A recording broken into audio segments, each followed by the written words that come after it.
Charlotte's Web by E.B. White, and this is Chapter 18, The Cool of the Evening. In the cool of the evening, when shadows darkened the fairgrounds, Templeton crept from the crate and looked around. Wilbur lay asleep in the straw. Charlotte was building a web.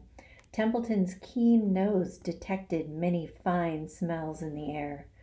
The rat was hungry and thirsty. He decided to go exploring. Without saying anything to anybody, he started off. "Bring me back a word," Charlotte called after him. "I shall be writing tonight for the last time." The rat mumbled something to himself and disappeared into the shadows. He did not like being treated like a messenger boy. After the heat of the day, the evening came as a welcome relief to all. The Ferris wheel was lighted now. It went round and round in the sky and seemed twice as high as by day. There were lights on the midway, and you could hear the crackle of the gambling machines and the music of the merry-go-round and the voice of the man in the Beano booth calling numbers. The children felt refreshed after their nap. Fern met her friend Henry Fussy, and he invited her to ride with him in the Ferris wheel. He even bought a ticket for her, so it didn't cost her anything. When Mrs. Arable happened to look up into the starry sky and saw her little daughter sitting with Henry Fussy and going higher and higher into the air, and saw how happy Fern looked, she just shook her head. My, she said, Henry Fussy, think of that. Templeton kept out of sight. In the tall grass behind the cattle barn, he found a folded newspaper. Inside it were leftovers from somebody's lunch: a deviled ham sandwich, a piece of Swiss cheese, part of a hard-boiled egg, and the core of a wormy apple. The rat crawled in and ate everything. Then he tore a word out of the paper, rolled it up, and started back to Wilbur's pen. And there is Templeton eating the lunch.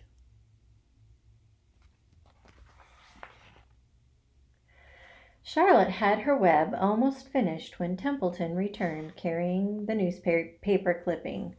She had left a space in the middle of the web. At this hour, no people were around the pig pen, so the rat and the spider and the pig were by themselves. "I hope you brought a good one," Charlotte said. "It is the last word I shall ever write." "Here," said Templeton, unrolling the newspaper. "What does it say?" asked Charlotte. "You'll have to read it for me."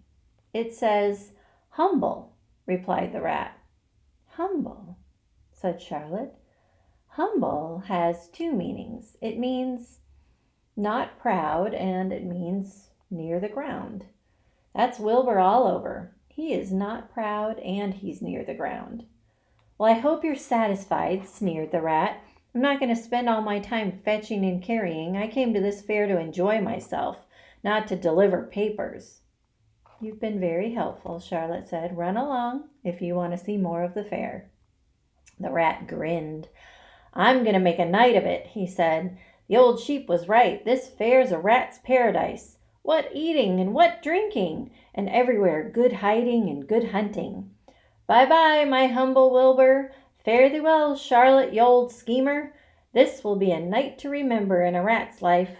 He vanished into the shadows. And there he's...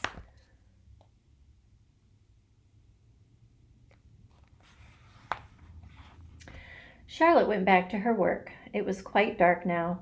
In the distance, fireworks began going off. Rockets scattering fiery balls in the sky. By the time the Arables and the Zuckermans and Lurvy returned from the grandstand, Charlotte had finished her web. The word humble was woven neatly in the center. Nobody noticed it in the darkness. Everyone was tired and happy. Fern and Avery climbed into the truck and lay down. They pulled the Indian blanket over them. Lurvy gave Wilbur a forkful of fresh straw. Mr. Arable patted him. "Time for us to go home," he said to the pig. "See you tomorrow." The grown-ups climbed slowly into the truck, and Wilbur heard the engine start and then heard the truck moving away in low speed. He would have felt lonely and homesick had Charlotte not been with him. He never felt lonely when she was near. In the distance, he could still hear the music of the merry-go-round. As he was dropping off to sleep, he spoke to Charlotte. "Sing me that song again about the dung and the dark," he begged. "Not tonight," she said in a low voice. "I'm too tired." Her voice didn't seem to come from her web. "Where are you?" asked Wilbur. "I can't see you. Are you on your web?" "I'm back here," she answered, "up in this back corner." "Why aren't you on your web?" asked Wilbur. "You almost never leave your web." "I've left it tonight," she said. Wilbur closed his eyes. "Charlotte," he said after a while, "do you really think Zuckerman will let me live and not kill me when the cold weather comes? Do you really think so?" "Of course," said Charlotte. "You are a famous pig, and you are a good pig. Tomorrow you will probably win a prize. The whole world will hear about you. Zuckerman will be proud and happy to own such a pig. You have nothing to fear, Wilbur, nothing to worry about. Maybe you'll live forever. Who knows? And now, go to sleep." For a while there was no sound, and then Wilbur's voice. "What are you doing up there, Charlotte?" "Oh, making something," she said. "Making something, as usual." "Is it something for me?" asked Wilbur. "No," said Charlotte. "It is something for me, for a change." "Please tell me what it is," begged Wilbur. "I'll tell you in the morning," she said, "when the first light comes into the sky and the sparrows stir and the cows rattle their chains, when the rooster crows and the stars fade, when early cars whisper along the highway. You look up here, and I'll show you something. I'll show you my masterpiece."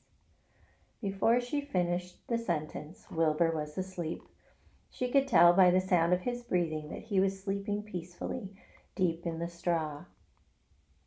Miles away, at the Arables' house, the men sat around the kitchen table, eating a dish of canned peaches and talking over the events of the day. Upstairs, Avery was already in bed and asleep. Mrs. Arable was tucking Fern into bed. "Did you have a good time at the fair?" she asked as she kissed her daughter. Fern nodded. "I had the best time I've ever had anywhere or any time in all of my whole life." "Well," said Mrs. Arable, "isn't that nice?" And that's the end.